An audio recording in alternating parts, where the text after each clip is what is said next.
നമസ്കാരം. സുവാണിയിലേക്ക് സ്വാഗതം.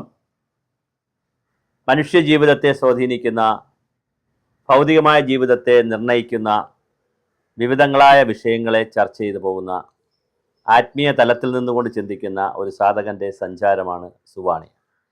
ഇതെല്ലാവരും കാണുകയും പരമാവധി ഷെയർ ചെയ്യുകയും സബ്സ്ക്രൈബ് ചെയ്യുകയും ചെയ്യണമെന്നാണ് അഭ്യർത്ഥിക്കുന്നു. ഒരുപക്ഷെ പുതിയ തലമുറയ്ക്ക് അത്ര കണ്ട് അനുഭവേദ്യമാകാത്ത പല കാര്യങ്ങളുമായിരിക്കും നമ്മൾ ചർച്ച ചെയ്യുന്നത്. പക്ഷെ പുതിയ തലമുറയായാലും ഏത് തലമുറയായാലും അടിസ്ഥാനപരമായി ഈ കാര്യങ്ങളൊക്കെ പഠിച്ചിരിക്കേണ്ടതും മനസ്സിലാക്കിയിരിക്കേണ്ടതുമാണ്. ഇന്ന് നമ്മൾ ചർച്ച ചെയ്യുന്ന വളരെ പ്രധാനപ്പെട്ട ഒരു കാര്യം മനുഷ്യൻ്റെ വാസനകളെ സംബന്ധിച്ചാണ്. നാം ജനിച്ചു വരുമ്പോൾ, ഓരോ കുഞ്ഞുങ്ങളായി ജനിച്ചു വരുമ്പോൾ അമ്മയുടെയും അച്ഛൻ്റെയും സംയോഗത്തിലൂടെ അല്ലെങ്കിൽ സ്ത്രീ പുരുഷ സംയോഗത്തിലൂടെയാണ് കുഞ്ഞുങ്ങൾ സൃഷ്ടിക്കപ്പെടുന്നത്. അപ്പോൾ അങ്ങനെ സൃഷ്ടിക്കപ്പെടുമ്പോൾ തന്നെ അച്ഛൻ്റെയും അമ്മയുടെയും സ്വഭാവ വൈശിഷ്ട്യങ്ങളും അവരുടെ ആഹാര രീതിയും, ആഹാര രീതി, അതായത് ശരീര സവിശേഷതകളും, എന്നാൽ അമ്മ കഴിക്കുന്ന ആഹാരവും, ഗർഭിണിയായ അമ്മ കഴിക്കുന്ന ആഹാരവും, ഇതെല്ലാം ചേരുന്ന ഒരു പ്രോഡക്റ്റ് ആയിരിക്കും കുഞ്ഞ്. വളരെ ചെറിയ പ്രായത്തിൽ തന്നെ കുഞ്ഞുങ്ങൾ കളിക്കുമ്പോൾ ശ്രദ്ധിച്ച് നോക്കിയാൽ ഒരു കാര്യം മനസ്സിലാകും. കളിപ്പാട്ടമൊക്കെ എടുത്ത് വെച്ചിട്ട് ഇതെൻ്റെത് കളിപ്പാട്ടം, അമ്മ ഇതാ ഇതെൻ്റെ കളിപ്പാട്ടം എന്ന് പറയുമ്പോൾ അമ്മ ഉടനെ പറയടി, നീ രണ്ട് കുഞ്ഞുങ്ങളുണ്ടെങ്കിൽ ചെറിയ പ്രായത്തിൽ അവർ പറയും ഇതെൻ്റെ കളിപ്പാട്ടം, എൻ്റെ പി, എൻ്റെ ബൈക്ക്, എൻ്റെ കാറ്, എൻ്റേതാണ്, എൻ്റെ സ്കൂട്ടർ എന്ന് പറഞ്ഞ് അവർ എൻ്റേതെന്ന് പറയും. അപ്പോൾ അമ്മ പറയാം അവളെ കൊടുത്തേക്കൂ, നീ വേറെ കളിക്കൂ, എടുത്ത് വെച്ച് കളിക്കൂ എന്ന് പറഞ്ഞ് അമ്മ സമാധാനിപ്പിക്കുക. അല്ലാതെ അമ്മ പലപ്പോഴും പറയില്ല ഒന്നേ ഉള്ളൂ, നിങ്ങൾ രണ്ടുപേരോട് വെച്ച് കളിയെന്ന് അമ്മ പറയാറില്ല.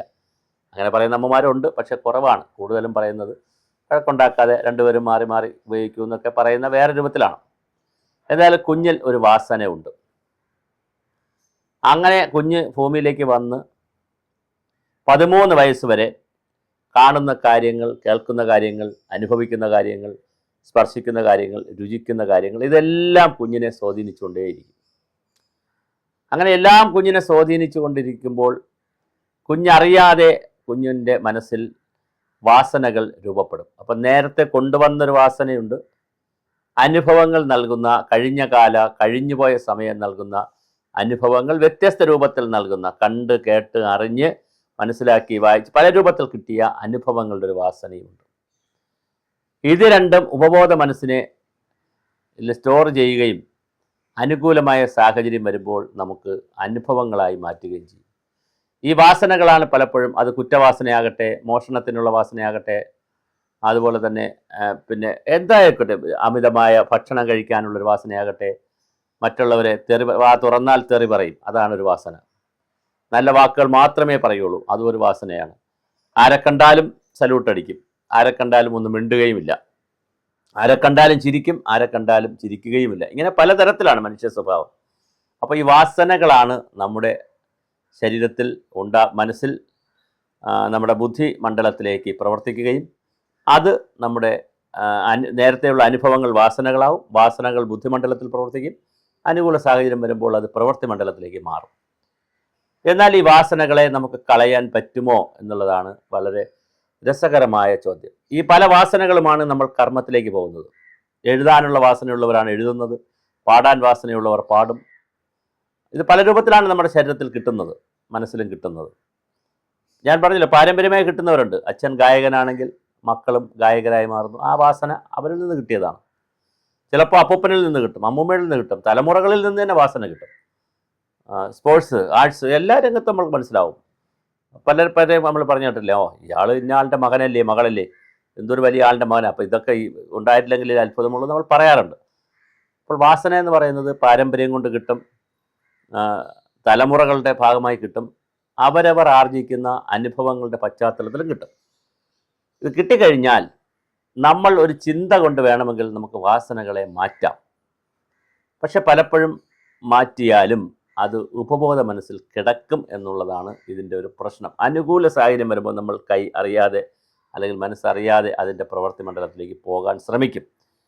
ഇത് മാറ്റുന്നതിന് വലിയ തോതിലുള്ള പ്രതികർമ്മങ്ങൾ ചെയ്യുകയും മറ്റനുഭവങ്ങൾ ഉണ്ടാവുകയും വികാരങ്ങളെ വിചാരങ്ങൾ കൊണ്ട് കീഴ്പ്പെടുത്തുകയും വേണം.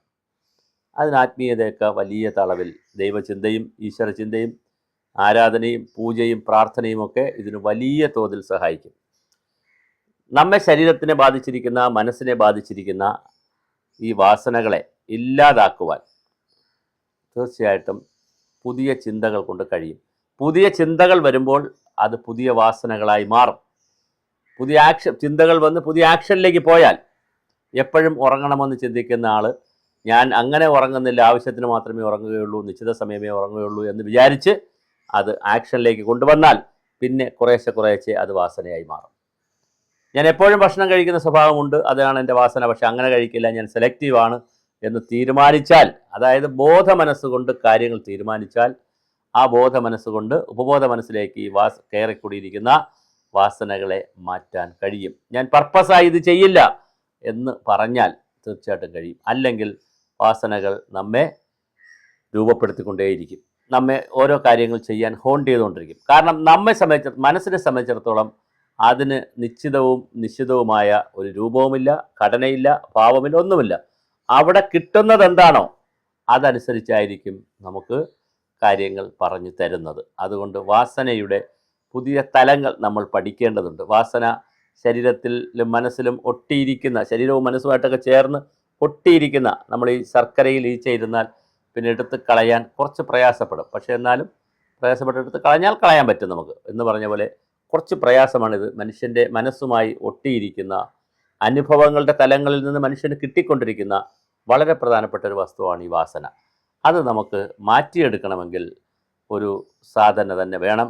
നിതാന്തമായൊരു ജാഗ്രത ആവശ്യമുണ്ട്. ജാഗ്രത ഉണ്ടെങ്കിൽ തീർച്ചയായിട്ടും എല്ലാ വാസനയും നമുക്ക് മാറ്റിയെടുക്കാൻ കഴിയും. പക്ഷേ ജാഗ്രതയോടുകൂടി പ്രവർത്തിക്കുകയും നേരത്തെ ഉള്ളിലുള്ള വാസനയെ നമുക്ക് ഒഴിവാക്കുകയും ചെയ്തില്ലെങ്കിൽ നമ്മുടെ മനസ്സ് പർപ്പസായിട്ട് തന്നെ അത് ചെയ്തുകൊണ്ടേയിരിക്കും.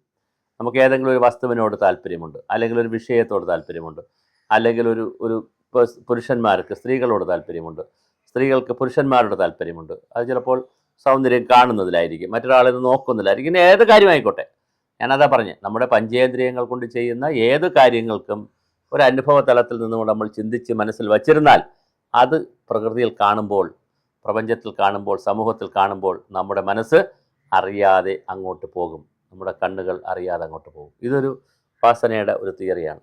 ഇത് നമുക്ക് മാറ്റാൻ കഴിയുന്നതാണ്. ഇതിൻ്റെ ഏറ്റവും വലിയ പ്രത്യേകത, എല്ലാ കാലവും ഇത് കൊണ്ടുപോകേണ്ട കാര്യമില്ല, നമുക്കിത് മാറ്റാൻ കഴിയും. മാറ്റണമെങ്കിൽ കൃത്യമായ ഒരു ജാഗ്രതയും കൃത്യമായി മനസ്സിനോട് നമ്മളിത് പറ്റില്ല അല്ലെങ്കിൽ വേണ്ട എന്ന് പറയുന്ന ഒരു ചിന്തയിലേക്ക് വരേണ്ടത്. തലവിധി പോലും മാറ്റാം എന്നാണ് പറയുന്നത്. പക്ഷേ കർമ്മം അതനുസരിച്ചുള്ള കർമ്മം ചെയ്തുകൊണ്ടിരുന്നാൽ തലവര പോലും അല്ലെങ്കിൽ കൈരേഖ പോലും മാറും എന്നാണ് പറയുന്നത്. അപ്പോൾ അത്തരത്തിലുള്ള വളരെ കൃത്യമായിട്ടുള്ള ഒരു തിയറിയാണ് ഈ വാസനയുടെ ഭാഗത്തുള്ളത്. അപ്പോൾ അതുകൊണ്ട് തന്നെ എല്ലാവരും ചിന്തിക്കേണ്ടത് അവരവരുടെ അനുഭവ തലത്തിൽ നിന്നുകൊണ്ട് തനിക്ക് എന്തെല്ലാം ആ ചില വാസനകളാണ് നമുക്ക് ദൗർബല്യങ്ങളായി വരുന്നത്.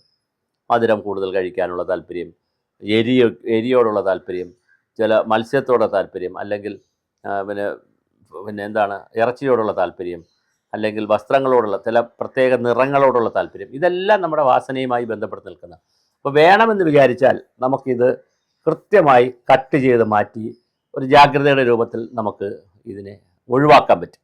അങ്ങനെ ഒഴിവാക്കുക എന്നുള്ളതാണ് നാം ചെയ്യേണ്ടുന്ന വളരെ പ്രധാനപ്പെട്ട ഒരു കാര്യം. അപ്പം നമ്മൾ മുന്നോട്ടുള്ള യാത്രയിൽ നമ്മുടെ വികാരങ്ങളെ, നമ്മൾ എല്ലാ വികാരങ്ങളെയും, അതുപോലെ വാസനകളായി നിൽക്കുന്ന വികാരങ്ങളെ അനുകൂല സാഹചര്യങ്ങളിൽ നമ്മൾ പുറത്തെടുക്കാതെ നമ്മൾ വേണ്ട എന്നുള്ളൊരു കൺസെപ്റ്റിലേക്ക് പോയാൽ, മതി എന്നുള്ള കൺസെപ്റ്റിലേക്ക് പോയാൽ, രണ്ടും കൺസെപ്റ്റുണ്ട്. എനിക്ക് വേണ്ട എന്ന് പറയുന്ന ഒരു മനസ്സിൽ പോകുമ്പോൾ അത് പിന്നെ വേണ്ട എന്നുള്ളൊരു പ്രവൃത്തി ചെയ്യാതിരിക്കും. അപ്പോൾ ഒരു കർമ്മം ചെയ്യുന്നതും ചെയ്യാതിരിക്കുന്നതും ഉണ്ടല്ലോ. അപ്പോൾ അങ്ങനെ ചെയ്യാതിരിക്കുന്നതിലൂടെ, ചില കാര്യങ്ങൾ ചെയ്യുന്നതിലൂടെ, ചില കാര്യങ്ങൾ ചെയ്യാതിരിക്കുന്നതിലൂടെ, ആ കർമ്മം ചെയ്യാതിരിക്കുന്നതിലൂടെ ആ വാസനയെ മാറ്റാൻ കഴിയും. മറ്റൊരു കർമ്മം ചെയ്തുകൊണ്ട് മാറ്റാൻ കഴിയും. ഉദാഹരണമായി എനിക്ക് ഉറക്കക്ഷീണം വരുന്നു, അതാണ് എൻ്റെ ഒരു ആരോഗ്യ പ്രശ്നങ്ങൾ കൊണ്ട് ഉറക്കക്ഷീണം വരുന്നത് വേറെ കാര്യം, അത് ചികിത്സിച്ച് മാറ്റണം. അല്ലാതെ ഒരു ശീലത്തിൻ്റെ ഭാഗമായി, വാസനയുടെ ഭാഗമായി ഞാൻ ഉറക്കം വരികയാണെങ്കിൽ എനിക്ക് ഉണർന്നിരിക്കാം, ഒന്നും ചെയ്യാതെ ഇരിക്കാം ചിന്ത കൊണ്ട്, അല്ലെങ്കിൽ മറ്റൊരു ആക്ടിവിറ്റി ചെയ്തുകൊണ്ട് എൻ്റെ ഉറക്കമെന്ന് പറയുന്ന വാസനയെ എനിക്ക് കളയാൻ പറ്റും. അപ്പോൾ അത് നല്ലൊരു എക്സസൈസാണ്. അപ്പോൾ ഇത് കുട്ടികളൊക്കെ, അതുകൊണ്ടാണ് ഞാൻ പറഞ്ഞ ഈ ചാനൽ കുഞ്ഞുങ്ങളും ഒക്കെ കേട്ടിരുന്നാൽ അവർക്ക് ചെയ്യാൻ പറ്റും. പരീക്ഷയൊക്കെ പഠിക്കുമ്പോൾ നമുക്കൊരു മോട്ടിവേഷൻ ആവശ്യമുണ്ട്. അപ്പം നമ്മൾ ഇരുന്ന് പഠിക്കുമ്പോൾ നമുക്കൊരു ക്ഷീണം വരുന്നു, അതൊരു വാസനയാണ്. സ്ഥിരമായി ഇരുന്ന് പഠിക്കുമ്പോൾ സ്ഥിരമായ ക്ഷീണം വരുന്നു. അപ്പോൾ നടന്ന് പഠിക്കുക, ആ ഇരുന്ന് പഠിക്കുന്ന വാസനയെ നമ്മൾ സീറ്റ് കണ്ട ഉടനെ ഇരിക്കും, അത് മാറ്റി നടന്ന് പഠിക്കുക. ആദ്യം മനസ്സ് ചിലപ്പോൾ നമ്മളോടൊപ്പം വരത്തില്ല, ശരീരവും വരത്തില്ല, വീണ്ടും ഇരിക്കുക. കാരണം നേരത്തെ വാസന കിടക്കുകയാണല്ലോ, ഇരുന്ന് പഠിച്ചുള്ള വാസന കിടക്കുകയാണ്. അപ്പോൾ നിന്ന് പഠിക്കാനോ നടന്ന് പഠിക്കാനോ നമുക്ക് തോന്നുകയില്ല. പക്ഷേ കുറച്ച് ആക്ടിവിറ്റി അങ്ങോട്ട് ചെയ്ത് കഴിയുമ്പോൾ നടന്ന് പഠിച്ച് നിന്ന് പഠിക്കുമ്പോൾ മനസ്സ് വീണ്ടും പാകപ്പെടും. പഴയ വാസനയെ കളഞ്ഞിട്ട് നിന്ന് പഠിക്കുന്ന വാസനയെ പിടിക്കും. അപ്പോഴാണ് വീണ്ടും നമ്മൾ ഇരുന്ന് പഠിക്കുന്നു, അല്ലെങ്കിൽ കിടന്ന് പഠിക്കുന്നു. ഇങ്ങനെ ഒരു ആക്ടിവിറ്റി തന്നെ നമുക്ക് പല രൂപത്തിൽ പല ഫോമിൽ ചെയ്യാൻ പറ്റിയാൽ നമുക്ക് വാസനയെ പിടിക്കാൻ പറ്റും. അല്ലെങ്കിൽ നമ്മളത് സ്റ്റെബിലൈസ് ആയി ഇരുന്നാലേ നമുക്ക് പഠിക്കാൻ പറ്റുള്ളൂ, അല്ലെങ്കിൽ ശബ്ദമില്ലാത്തിരുന്നാലേ പഠിക്കാൻ പറ്റുള്ളൂ. അങ്ങനെയല്ല, ശബ്ദമുള്ള സ്ഥലത്തും ഇരുന്ന് പഠിക്കാൻ ശീലിച്ചാൽ അത് നമുക്ക് വാസനയായി വരും. അപ്പോൾ വാസനകളെ നമുക്ക് ആക്ടിവിറ്റികൾ കൊണ്ടും ചിന്ത കൊണ്ടും ജാഗ്രത കൊണ്ടും മാറ്റാൻ പറ്റും. ഇത് മാറ്റുക എന്നുള്ളത് വളരെ പ്രധാനം. അപ്പോൾ ഓരോ മനുഷ്യരും അവരവരുടെ ദൗർബല്യങ്ങൾ എന്താണ്, ദുർബലതകൾ എവിടെയാണുള്ളത്, എവിടെയാണ് വീക്ക്നെസ് ഉള്ളത്, എവിടെയാണ് സ്ട്രെങ്ത് ഉള്ളത് എന്ന് ഒന്ന് ചർച്ച ചെയ്യണം. അപ്പോൾ നമ്മളൊരു ആധുനിക യുഗത്തിൽ പറയും, ഇപ്പോൾ ആത്മീയതയിൽ ഇങ്ങനെ പറയുന്നതെങ്കിൽ, അല്ലെങ്കിൽ ഇന്ത്യൻ സനാതന ധർമ്മത്തിൽ ഇങ്ങനെയൊക്കെയാണ് പറയുന്നതെങ്കിൽ, ആധുനിക യുഗത്തിൽ പറയുന്നത് ഇങ്ങനെയൊന്നുമല്ല. ആധുനിക യുഗത്തിൽ പറയുന്നത് കുറച്ചുകൂടി, മാനേജ്മെൻറ്റ് യുഗത്തിൽ കുറച്ചുകൂടി വ്യത്യസ്തമായ കാര്യങ്ങൾ പറയുന്നുണ്ട്. ഒരു സോട്ട് അനാലിസിസ് എന്നൊക്കെ പറയുന്ന, നമ്മുടെ സ്ട്രെങ്ത് നമ്മൾ അനലൈസ് ചെയ്യണം, നമ്മുടെ വീക്ക്നെസ് അനലൈസ് ചെയ്യണം, നമ്മുടെ ഓപ്പർച്യൂണിറ്റി അനലൈസ് ചെയ്യണം, നമ്മുടെ ത്രെഡ് അനലൈസ് ചെയ്യണം എന്നൊക്കെ പറയുന്നുണ്ട്. അപ്പോൾ ആധുനിക ശാസ്ത്രം ഇതെല്ലാം പറയുമ്പോൾ ഇതെല്ലാം പറയുന്നത് നമ്മുടെ വാസനകളെ അനലൈസ് ചെയ്യുക എന്നുള്ളത് തന്നെയാണ്. നമ്മളിലുള്ള സ്ട്രെങ്ത് എന്താണ്, നമ്മുടെ ശക്തി എന്താണ്, എൻ്റെ ശക്തി എന്താണ്. അപ്പോൾ അത് എൻ്റെ ആരോഗ്യം, എൻ്റെ ശരീരത്തിൻ്റെ ഒരു ഉറപ്പ്, അതുപോലെ എനിക്ക് കിട്ടുന്ന സമയം, എനിക്കുള്ള സാമ്പത്തികം, എനിക്ക് കിട്ടുള്ള ബുദ്ധി, എനിക്ക് കിട്ടിയുള്ള വിദ്യാഭ്യാസം, എനിക്ക് കിട്ടിയിരിക്കുന്ന ജോലി, അങ്ങനെ ഒരുപാട് കാര്യങ്ങൾ എൻ്റെ സ്ട്രെങ്താണ്. എന്നാൽ ചിലപ്പോൾ എൻ്റെ വീക്ക്നെസ്സുകൾ പലതും കാണും. കാരണം ഇത് ഓരോന്നിനും ഓരോന്നാണ്. ഔദ്യോഗിക ജീവിതത്തിൽ ഒരു സോട്ടാണ്, അനാലിസിസാണ്, കുടുംബ ജീവിതത്തിൽ വേറെ ഒന്നാണ്, വ്യക്തി അങ്ങനെ എടുക്കണം, അല്ലാതെ എല്ലാം കൂടി കൂട്ടിക്കുഴയ്ക്കാൻ പറ്റത്തില്ല. അപ്പോൾ ഈ ഓരോ ജീവിതം എടുക്കുമ്പോൾ അവിടെ ഓരോ തരത്തിലുള്ള വാസനകളും ഓരോ കാര്യങ്ങളാണുള്ളത്. ഇത് നമുക്ക് മാറ്റിയെടുക്കാൻ ഞാൻ ഈ പറഞ്ഞ സോട്ട് അനാലിസിസിലൂടെയൊക്കെ കഴിയും. നമ്മുടെ സ്ട്രെങ്ത് നമ്മൾ എന്താണ്, നമ്മുടെ വീക്ക്നെസ് എന്താണ്, നമ്മുടെ ത്രെഡ് എന്താണ്, നമ്മളെ ഈ സ്ട്രെങ്ത് ആയിട്ടുള്ള കാര്യങ്ങളെ മുന്നോട്ട് കൊണ്ടുപോകാനുള്ള ത്രെഡ് എന്താണ്. അങ്ങനെ ത്രെഡ് ഉണ്ടെന്ന് പറയുമ്പോൾ തന്നെ എന്താണ് ഓപ്പർച്യൂണിറ്റി. ത്രെഡ് ഇൻറ്റേർണലുമുണ്ട്, എക്സ്റ്റേണലുമുണ്ട്. നമ്മുടെ വാസന മാത്രം നന്നായിരുന്നത് കൊണ്ട് നമുക്കൊരു ത്രെഡില്ലാതെ പോകാൻ പറ്റില്ല. ഒരു സമൂഹത്തിലാണ് നമ്മൾ ജീവിക്കുന്നത്, അപ്പോൾ അതിൻ്റെ ഭാഗമായിട്ടേ നമുക്ക് പറ്റുകയുള്ളൂ. അതും എങ്ങനെയാണ് വരുന്നതെന്ന് നമ്മൾ ചിന്തിക്കുമ്പോൾ വളരെ മനോഹരമായിരിക്കും. അപ്പോൾ അത്തരത്തിൽ വാസന എന്ന് പറയുന്ന ഒരു കൺസെപ്റ്റ് ഉണ്ട്, അല്ലെങ്കിൽ ഒരു കാഴ്ചപ്പാടുണ്ട്, ഒരു ദർശനമുണ്ട്, ഒരു രീതിയുണ്ട് മനുഷ്യർക്ക്.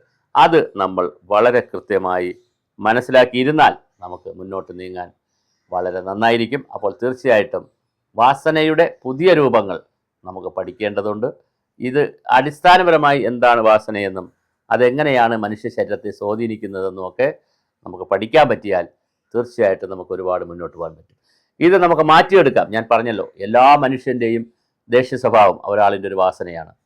സങ്കടം, എന്ത് പറഞ്ഞാലും പെട്ടെന്ന് സങ്കടം വരിക, കണ്ണുനീര് വരിക, പറഞ്ഞാൽ ചെറിയ കാര്യം പറയുമ്പോഴും അങ്ങ് നെർവസായി സങ്കടം വരിക, അത് അവരുടെ ഒരു വാസനയായി മാറിയിട്ടുണ്ട്. എന്ത് കാര്യം കേട്ടാലും ദേഷ്യം വരിക ഒരു വാസനയാണ്. മറ്റൊരാൾ പറയുന്ന ഒട്ടും കേൾക്കാതിരിക്കുക, അല്ലെങ്കിൽ മറ്റൊരാൾ പറയുമ്പോൾ അവരെ തടസ്സപ്പെടുത്തി പറയുക, ഇതെല്ലാം ഓരോ മനുഷ്യൻ്റെ ഉള്ളതാണ്. ഇതെല്ലാം നമുക്ക് പ്യൂരിഫൈ ചെയ്തെടുക്കണം. പക്ഷേ എളുപ്പമല്ല. നമ്മൾ കേട്ടാൽ പറയും. ഓരോരുത്തർക്കും ഓരോ തരത്തിലുള്ള വാസനയാണുള്ളത്. അത് മാറ്റിയെടുക്കുക എന്ന് പറയുന്നത് ഒരു പ്രോസസ്സാണ്. അപ്പോൾ അതിനാണ് ഈ സാധക പരിപാടികളും, പലപ്പോഴും യോഗയ്ക്കൊക്കെ ഇതിനകത്ത് വലിയ പങ്കുണ്ട്. പിന്നെ അതുപോലെ തന്നെ നമ്മുടെ ധ്യാനത്തിന് വലിയ പങ്കുണ്ട്, വായനയ്ക്ക് വലിയ പങ്കുണ്ട്, വാസനകളെ മാറ്റിയെടുക്കാൻ പുതിയ അറിവ് നേടുന്നതിന് വലിയ പങ്കുണ്ട്, പുതിയ കർമ്മങ്ങൾ ചെയ്യുന്നത്, പുതിയ ആക്ടിവിറ്റികൾ ചെയ്യുന്നതിൽ വലിയ പങ്കുണ്ട്. അപ്പോൾ നമ്മൾ കൂടുതൽ സോഷ്യൽ ആനിമലായി മാറുക എന്നുള്ളതാണ്. കൂടുതൽ പ്യൂരിഫൈ ചെയ്ത് മനുഷ്യൻ കൂടുതൽ വ്യക്തതയിലേക്ക് പോവുക എന്നുള്ളതാണ്. അങ്ങനെ പോകുമ്പോൾ നമുക്ക് ഉള്ള പല വാസനകളും മാറ്റിയെടുക്കാനും പുതിയവ രൂപപ്പെടുത്താനും കഴിയും. പുതിയവ രൂപപ്പെടുത്തുമ്പോഴും ശ്രദ്ധിച്ചോണം, അത് സ്ഥിരമായി നിൽക്കരുത്, അത് വീണ്ടും മാറ്റിയെടുക്കണം. അപ്പോൾ നമുക്ക് സ്ഥിരമായി ഇന്ന ആളാണ്, ഇപ്പോൾ നമുക്ക് ശരീരഘടന വലുതായിട്ട് മാറ്റാൻ പറ്റത്തില്ല, ചിലപ്പോൾ തടി വയ്ക്കുക, കുറയുക, അതൊക്കെ പറ്റത്തുള്ളൂ. അതേസമയം ഇത്തരം കാര്യങ്ങളിൽ നമുക്ക് സമ്പൂർണ്ണമായി മാറ്റാൻ കഴിയും. നമ്മുടെ വാസനകളെ നമുക്ക് 100% മാറ്റി പുതിയ വാസനയിലേക്ക് പോകാൻ പറ്റും. ഇപ്പോൾ വാൽമീകിയെ എടുക്കുക നിങ്ങൾ. ആ വാൽമീകി ഒരു ഘട്ടത്തിൽ രത്നാകരനായിരുന്നു, കള്ളനായിരുന്നു, കൊള്ളക്കാരനായിരുന്നു. പക്ഷേ വളരെ കൃത്യമായി മാനസാന്തരം വന്ന് വാൽമീകിയായി മാറുന്ന ഒരു കഥ, അതിനുശേഷം രാമായണം കിട്ടുന്നുണ്ട്. ഇങ്ങനെ ഓരോ കഥകൾ എടുത്തോളൂ. കള്ളന്മാർ, എത്രയോ കള്ളന്മാർ നല്ല ആളുകളാകുന്നു. എത്രയോ വേശ്യാവൃത്തി ചെയ്യുന്ന സ്ത്രീകൾ ആ ജീവിതം ഉപേക്ഷിച്ചിട്ട് ഇപ്പുറത്തെ കുടുംബജീവിതത്തിലേക്ക് വരുന്നു. അങ്ങനെ എത്രയോ ആളുകൾ, ഞാൻ ഓരോ വിഷയമായിട്ട് പറയാതിരുന്നാൽ അവരെ മനസ്സിലുള്ള വാസനകളെ അവർ കളഞ്ഞിട്ട് പുതിയത് സ്വീകരിച്ച് സമ്പൂർണ്ണമായി മാറാൻ കഴിയും. മനുഷ്യർക്ക് മാത്രമാണ് അങ്ങനെ ഒരു ക്വാളിറ്റി ഉള്ളത്.